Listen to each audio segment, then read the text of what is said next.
सुंदर नगर के जंगल में टुनटुनी चिड़िया अपनी सास और नंद के साथ रहती थी। उसकी सास चमेली कौवी अपना ज्यादा समय पूजा पाठ में बिताती थी। टुनटुनी अपनी सास की कही हर काम को पल भर में कर देती थी।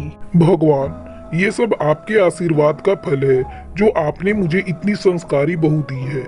मेरा बहुत ख्याल रखती है। अरे ओ टुनटुनी बहू, जल्दी से मेरे लिए अदरक वाली चाय बना दे। आज सर में बहुत दर्द हो रहा है। अभी लाई माँ जी।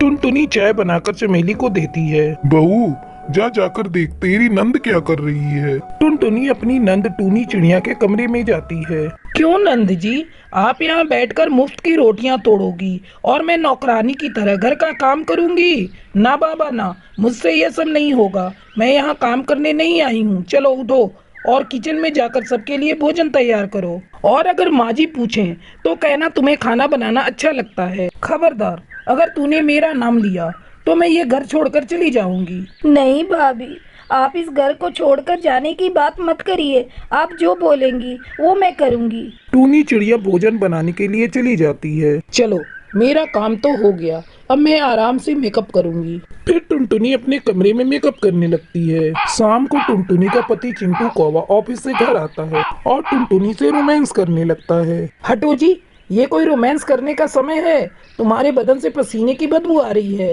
जाओ जाकर पहले नहा लो। ये क्या है टुनटुनी, जब भी मैं तुमसे रोमांस करता हूँ तुम मुझे झटकार देती हो। ऐसा तुम क्यों करती हो? आज तक मैं समझ नहीं पाया। आप भी ना बेकार में उल्टी सीधी बातें सोचने लगते हैं। आज तो आपकी पगार मिलने वाली थी ना। लाइए, मैं संभाल कर रख देती हूँ। टुनटुनी केवल चिंटू के पैसों से प्यार करती थी। समय बीतने के साथ साथ टुनटुनी अपने ससुराल वालों को पूरी तरह से अपने कब्जे में कर लेती है। एक दिन वो अपनी सहेली मीठी को फोन करती है। मीठी, तू मेरी सहेली है। तू तो जानती है मैं सोनू से कितना प्यार करती हूँ। जब से मेरी शादी हुई है मैं एक बार भी उससे नहीं मिली। कल मैं घर में अकेली रहूंगी। किसी तरह तू सोनू को लेकर मेरे घर आ जाना। टुनटुनी, ये तू कैसी बातें कर रही है? तेरे ससुराल वालों को पता चलेगा तो क्या होगा? तू क्यों डरती है?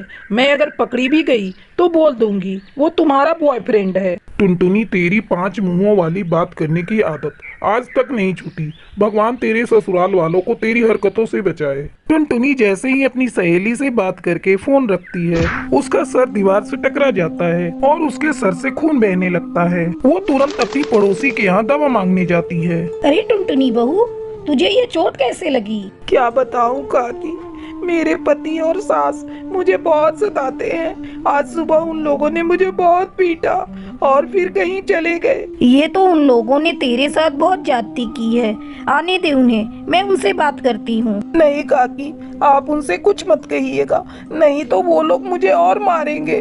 टुनटुनी पड़ोसी के यहाँ से दवा लेकर अपने घर आने लगती है। तभी वो देखती है कि उसके दरवाजे पर सब्जी वाला आया है। भैया, मुझे कुछ सब्जियां दे दो, लेकिन मेरे पास पैसे नहीं हैं। कुछ दिनों बाद पैसे दूंगी, चलेगा ना? सब्जी वाला टुनटुनी को सब्जी देने लगता है। भैया, मेरे ससुराल वाले मुझसे बहुत बदतमीजी करते हैं। ये देखो, उन्होंने आज मेरा सर फोड़ दिया है। इसी की दवा कराने में सारे पैसे खर्च हो गए। टुनटुनी के ससुराल वाले उसकी सारी बातें सुन लेते हैं। कुलक्षणी, निकल जा मेरे घर से। मुझे तेरे जैसी 5 मुंहों वाली बहू नहीं चाहिए जो हर किसी से अलग अलग तरह से बातें बनाती हो। हम लोगों ने तुझे इतना प्यार दिया, लेकिन तूने हम लोगों को कहीं का नहीं छोड़ा। माँ जी, मुझे घर से मत निकालिए। आज से मैं अच्छी बहू बनकर दिखाऊंगी। उस दिन के बाद से टुनटुनी बदल जाती है और फिर सभी खुशी खुशी रहने लगते हैं।